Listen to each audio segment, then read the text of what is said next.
তো বাপ যে কই গেল, আইলে পরে এক লগে খাইতি। আব্বার লগে না আমার খাইতে একদমই ভালো লাগে না। মাঝে মাঝে মনে হয় উনি আমার বাপ না।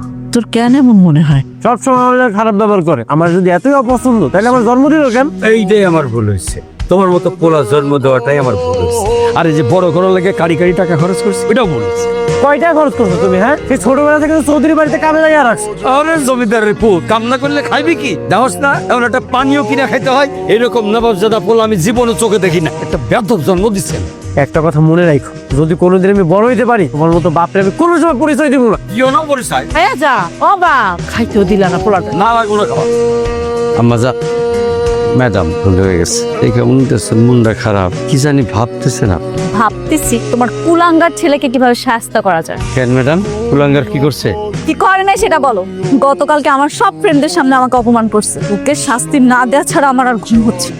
আপনার আমি একটা বুদ্ধি দেই। কি বুদ্ধি? কুলাঙ্গারটারে নিয়ে আপনি বেডরুমে ঢুকেছেন। What, how dare you! তোমার সাহস হয় কিভাবে? চাকরের বাচ্চা একটা চাকর, তাকে নিয়ে যাবো আমার বেডরুমে? আপনি শাস্তি দিতে চাইতেছেন না, কুলাঙ্গারের শাস্তি দিতে হলে এই বুদ্ধিটা কাজে লাগাইতে।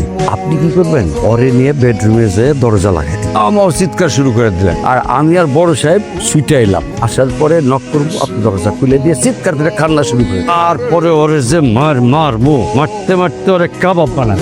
ভালো আইডিয়া দিছি, কিন্তু একটা কথা, গার্লফ্রেন্ড নাই তো? কারণ এই জীবনের প্রথম দেখলাম কোনো বাবাকে তার ছেলেকে শায়েস্তা করার জন্য উল্টা বুদ্ধি দিতে। ছেলে যদি কুলাঙ্গার হয়, শয়তান হয়, তার শাস্তি তো তারে পাইতেই হবে। আমি ওর শাস্তির ব্যবস্থা কইরে ছাড়বো, খালি আপনি এই প্ল্যানটা নেন। কিন্তু সে বলছে সে আসবে না। আসবো না মানে? ওর বাপ আসবো। চাকরের বাচ্চা চাকর, চাকরিতে নাই সাজাইবো কই? আপনি রুমে যান, আমি কাপড়গুলো নেড়ে দিয়ে আসতেছি। আইডিয়া তো খারাপ দেয় না, দেখা যাক কি হয়। হ্যাঁ, তুই কই? আব্বা আমি তো নিচে। তাড়াতাড়ি উপরে আয়, ম্যাডামের রুমে যা। ম্যাডাম জানি কি কথা কব, তোর জরুরি। তাড়াতাড়ি আয়। ম্যাডাম আসবো? ভিতরে আসো, জি ম্যাডাম। তোমার সাথে কথা আছে, পাশে বসো। পাশে বসবো ম্যাডাম? হ্যাঁ, বসো বসো।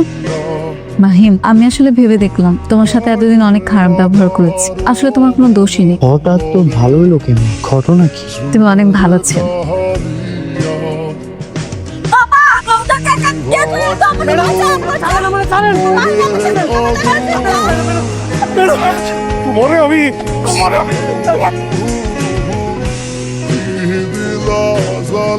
স্যার, আমার ক্ষমা করতেন স্যার।